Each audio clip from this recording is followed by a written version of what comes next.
মজবুত করলেন। এদিক থেকে কে জানি ঘোষণা দিয়ে দেয়, মুহাম্মদ আর দুনিয়ায় নাই, মুহাম্মদ আর দুনিয়ায় নাই। হানজালা রাদিয়াল্লাহু তাআলার কানে যাওয়া মাত্র এই সংবাদটা, হানজালা রাদিয়াল্লাহু তাআলা বলেন, বিবি আমার, ঘর থেকে আমার তরবারিখানাটা দেন। কে জানি সংবাদ দিয়েছে আমার নবী কি আর দুনিয়ায় নাই। কে জানি সংবাদ দিয়েছে নবী আর দুনিয়ায় নাই। আমি হানজালা কি পরিমাণ যে আমি নবীর পাগল।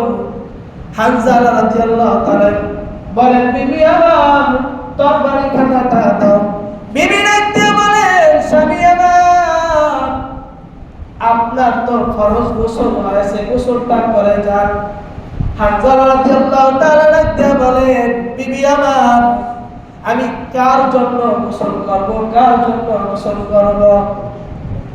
যার জন্য আমি গোসল করব সেই মানুষটা যদি দুনিয়ায় না থাকে, আমি আর কার জন্য গোসল করব? আল্লাহর নবীর প্রিয় সাহাবী হানজালা তরবারিখানাটা নিয়া এবার উহুদের ময়দানে চলে গেলেন।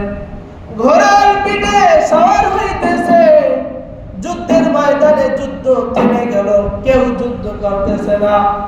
হানজালা রাদিয়াল্লাহু তাআলা ঘোড়ার উপরে তরবারিখানা নিয়ে উহুদের ময়দানে গেল। আর হানজালা রাদিয়াল্লাহু তাআলা কাফেরদেরকে লক্ষ্য করে বলেন, এ কাফেরের দল, কারা জানি ঘোষণা দিছো আমার নবী নাকি দুনিয়ায় নাই, আমার নবী নাকি দুনিয়ায় নাই। হানজালা রাদিয়াল্লাহু তাআলা তরবারিখানা নিয়ে ঘুরতেছেন, আর দূর থেকে কাফেররা লক্ষ্য করে হানজালা রাদিয়াল্লাহু তাআলা শরীরে তীর নিক্ষেপ করা শুরু করে দিলেন। হাদিসের মধ্যে এসেছে হানজালা রাদিয়াল্লাহু তাআলাকে শহীদ করে দিলেন তীর মারতে মারতে। ৮০টার উপরে তার শরীরে তীর লেগেছে। এক পর্যায়ে ওই হানজালা উহুদের ময়দানে শহীদ বরণ করেন। কোন সাহাবীদের বেলায় বলা হয় নাই যে শহীদ হইলে তাকে গোসল করায় তারপর দাফন কাফনের ব্যবস্থা করা হবে। একমাত্র হানজালা রাদিয়াল্লাহু তাআলার ব্যাপারে বলা হয়েছে। যখন হানজালা রাদিয়াল্লাহু তাআলা শহীদ হয়ে গেলেন, এদিক থেকে আল্লাহর নবী আবু বকর, ওমর, ওসমান, আলীকে বলেন, যা, যুদ্ধ তো থেমে গেল, দেখো আমার কোন কোন সাহাবীরা শহীদ বরণ হইল, শহীদদের লাশগুলো এক জায়গায় নিয়ে আসো। এদিক থেকে হানজালা রাদিয়াল্লাহু তাআলার স্ত্রী চলে আসলেন। চলে আসা আল্লাহ নবীকে বলেন, ও আল্লাহর নবী, আপনার প্রিয় সাহাবী হানজালা ফরজ গোসল হয়েছে, ফরজ গোসল না দিয়া আপনার ডাকে সাড়া দিয়েছে, যুদ্ধের ময়দানে চলে এসেছে, তাকে গোসল না দিয়া কবরে রাখবেন না। আল্লাহর নবী বলেন, আমি তো হানজালাকে অনুমতি দিয়ে দিয়েছিলাম হানজালা যেন ঘরে চলে যায়। হানজালার ঘরে থাকতে পারো না।